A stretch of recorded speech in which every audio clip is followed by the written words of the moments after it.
Okay, so I've just said by taking two examples that if we look at sort of aspects of the lexicon that are very much central aspects of the lexicon, we find very massive form of context dependence, which at least it's very plausible to say that there is. As I said, those are open issues. We don't know what the semantics of natural kind terms or nouns in general is. We don't know about get and polysemy, polysemous expression. There are different possibilities. But the sort of view I've mentioned is as plausible as other possible views. So we should simply not presuppose that the meaning of an expression is its sense. The sense, we should admit that there is the possibility of a divergence between the two. And that means basically that we give up assumption 1, meaning is sense, and that's assumption 3, indexicals are an exception. No, indexicals are not an exception. We find the same thing with natural kind terms according to Putnam. We find the same thing with polysemous expression if what I said is right, and so on. Now, what about assumption 2? Now I move to the argument from pragmatic modulation, the other argument. So I leave lexical semantics. So assumption 2 is the assumption that what an expression E contributes when it is used is the sense or content that it possesses in virtue of the conventions of the language. I've just denied that there was such a sense, but let's assume that there is. For the sake of the argument, let's assume that expressions have senses in virtue of the rules of the language. Now, the argument from pragmatic modulation is the argument that E, that expression, may also contribute an indefinite number of other senses resulting from modulation operations, like free enrichment, predicate transfer, sense extension, metaphor, all sorts of things on the sense of E. So I won't tell you anything about classification of those modulation operations, but to give you an example, several examples of what I mean by modulation, those are all cases in which you use the words of the language with senses that are not their literal senses. In using the words, you use them with a sense that's not quite their literal sense, but that's sort of quite systematically related to the literal sense, but that's a different sense. So you say there is, again, this, I find that this can be my last file. I'd replace lion by boar, so I probably forgot to save or something. Yeah, right, because, anyway. Okay, there is a lion in the middle of the piazza. You use lion here, and I mean, on one particular possible understanding of this to mean a statue of a lion. It's not quite a lion. You're using lion in the sense of a statue of a lion. Or you say the theater is empty tonight, meaning there's not many people. Or you say the ATM swallowed my credit card, and you mean, you know what I mean. It's not exactly swallowing, but something that's quite close enough for me to use the word and to be understood. Or I say he hasn't smoked 4 months, and I mean he hasn't smoked cocaine 4 months. Or I say, are you in the phone book? And here in the phone book means a property of you that's not quite the same property that your name has when it is in the phone book. Your name is literally in the phone book. You're not that literally in the phone book. You're in the phone book too, but it's more. Okay, so in all those cases, the words here are their sense is modulated. They're used with a sense that's adjusted to the conversational needs, not exactly the literal sense. It's a modulated sense. Now, modulation is context sensitive because whether or not modulation takes place, and if it does, as in those examples, which modulation operation takes place is a matter of context. It follows that what an expression actually contributes to the thought expressed by the utterance in which it occurs is always a matter of context. So that's even more radical than the other argument, because that really generalizes. Okay. Now, I've given these two arguments for the generalization of context sensitivity. One from argument from lexical semantics and the argument from pragmatic modulation. If you accept those arguments, you're a radical contextualist. If you simply accept the first two views that I mentioned about the role of pragmatic competence and the extent of context sensitivity being something very pervasive, if you simply accept that, you're a moderate contextualist. Now, as I said, moderate contextualism is the dominant position. And it's surprising that not more people accept radical contextualism, I find, because it's such a plausible view, and there are such good arguments in favor of it. So the last part of the talk is about what I diagnose as the reasons for resisting radical contextualism. I think there are bad reasons, but some people find them compelling, at least in my community, some people find them compelling. So it's interesting to say what's wrong with those arguments. Okay, so as far as the argument from lexical semantics is concerned, I don't think there is a very significant source of resistance to the idea that a word's meaning does not add up to a full-fledged sense. this idea that we might generalize indexicality, people don't really object to that. They don't, I mean, I don't think that anyone really objects. It simply happens that semanticists, the people who do the, you know, formal semanticists, they worry about compositional semantics. They worry about the rules which enable you to determine the meaning of a complex expression on the basis of the meanings of its parts, but they don't really care about the meanings of the lexical items. They take that more or less for granted. They assume that we have those meanings, and then the problem is how are we going to build the meaning of the complex expressions. So they simply make their lives simpler by accepting the simplifying assumption that lexical meanings are senses, but they don't really believe it. They don't really care. If you talk to them about that, they say, yeah, maybe someday we'll study it, and actually they themselves started to study this. So I think there is no problem there. The real problem with radical contextualism, the main source of resistance, is this idea of pragmatic modulation. That's the idea that when we use words, we do something to their meaning, and we don't use them with the meaning they have, but with some other meaning that we give them when we speak. That's something that people don't like at all. And I think there are 4 or 5 arguments. I'm going to give those arguments rather quickly. There is one argument that's more important than the others. That's the last one, actually. That's the one that at least, I mean, you may not care about this argument that much, but for philosophers, it's the important argument, I think, the systematicity argument. Anyway, let's start with an argument that has actually loomed quite large in discussions of contextualism and minimalism and literalism.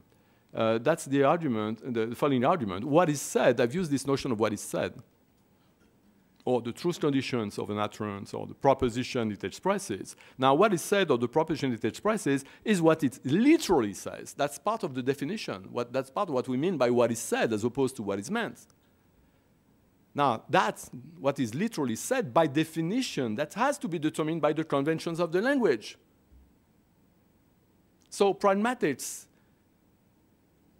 cannot play any role. Pragmatics can play a role if the conventions of the language themselves tell you that context has to do something, like fits the value of I. Yes, here the context can play a role. Pragmatics, perhaps also if you have something in which, like the third person pronoun she, you need to determine what the speaker means in order to know who she refers to.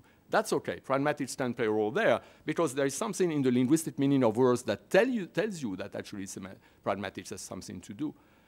But the modulation facts, like the fact that we use a word which means one thing to mean something else, that's non-literal meaning. That's purely speaker's meaning. That has nothing to do with the rules of the language. The language doesn't tell you that lion should be used to mean a statue of a lion. In the language, lion means lion. That's all there is in the rules of the language as far as lion is concerned. So it seems that if we keep this notion of what is said as being what is literally said, we cannot let any notion of non-literal meaning to as it were, enter into the area of what is literally said. That just would be against the definition. Now, my response to that is that this argument about the fact that what is said is what is literally said, and that cannot include any non-literal meanings, that argument is verbal. That's just a stipulation. And I agree that it's possible to define what is said in such a way that only reference assignment or what some people call weak pragmatic effects, like the assignment of contextual values to context-sensitive expressions, can affect what is said. So it's possible to define what is said in such a way that pragmatic modulation cannot affect what is said, because pragmatic modulation is a matter of use. There's nothing to do with the rules of the language. It's non-literal meaning. Therefore, it should not affect what is said in the literal sense. So we can define that notion of what is said. There is no problem. But when the advocates of pragmatic modulation, what they mean by what is said is not that. It's not that notion of what is literally said. What they mean is something else, which is the intuitive truth conditional content of the utterance, what we understand as having been said by the utterance. And when I say the theater is empty tonight, I can say, yes, that's true. I understand what the guy means. And what is said to be true here is this proposition that already takes modulation on board, where empty has been used to mean something like close to emptiness or something like that. So this argument is no good because it relies on the use of what is said, which is not the use that is at issue when the contextualist uses what matters are the ordinary intuitions of the participants in the speech conversation. They have intuitions about that something has been said and that something else possibly has been implied by saying what was said, but there is something that corresponds to the message that is understood as having been expressed. Now, the second argument against pragmatic modulation is an argument this is the miracle of communication argument that you find in the book by Kaplan and Lepore. And basically, the idea is that if free pragmatic processes are allowed to affect semantic content, then semantic content lives out of control. It's no longer determined by the rules of the language, but it varies freely. So anyone can give any utterance the meaning he or she wants, basically. One is free to modulate one's word the way one wants. Therefore, it's Humpty Dumpty. And the problem is, how do we account on this picture for the success of communication? Communication becomes a miracle because there is nothing to ensure that communicators and their addressees will converge on the same content. What guarantees that my modulation is your modulation? That's the problem they raise.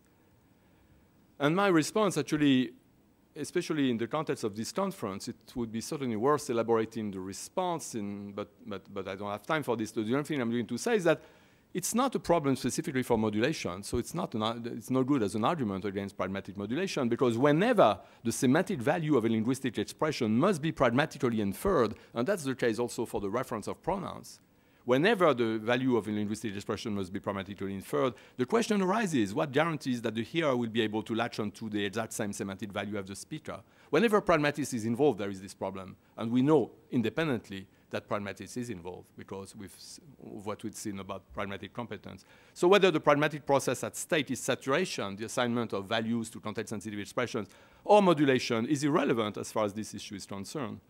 So the argument is no good, and I don't say more about it. Our third argument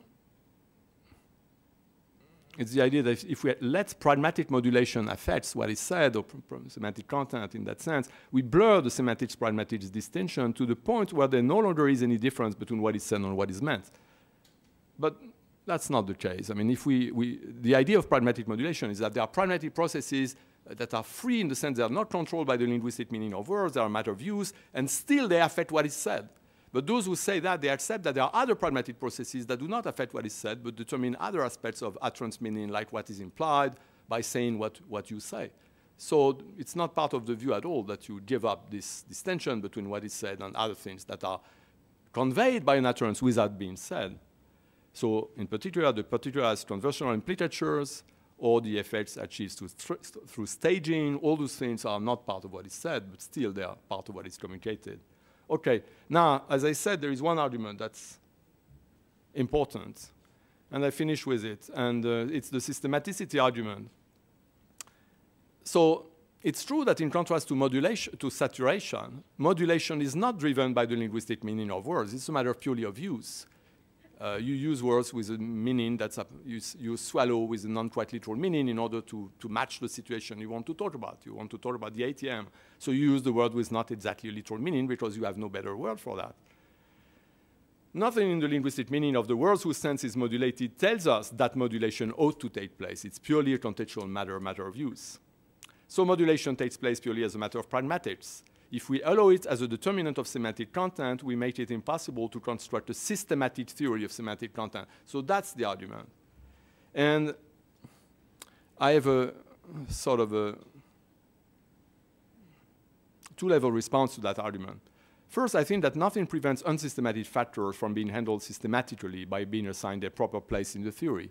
And that's what we should do. We should have a theory that describes how things work, and the role of modulation should be well delineated at the various points at which it may take place.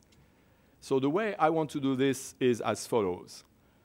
I define a general function that I call mod for modulation that takes as arguments an expression E and the context in which it occurs. And I assume that whenever you've got a certain expression and its context, and the context includes everything else, including the other words of the sentence and everything. When you have an expression and the context, the function determines which particular modulation is contextually appropriate for that expression in that context. And in some cases, no modulation is appropriate. But that's just a special case which we can handle by saying that in that case, the expression receives its literal interpretation, which means that there is zero modulation taking place, basically. And that's easy to represent. OK, so we've got this modulation function that gives us a particular modulation that's relevant in a particular context.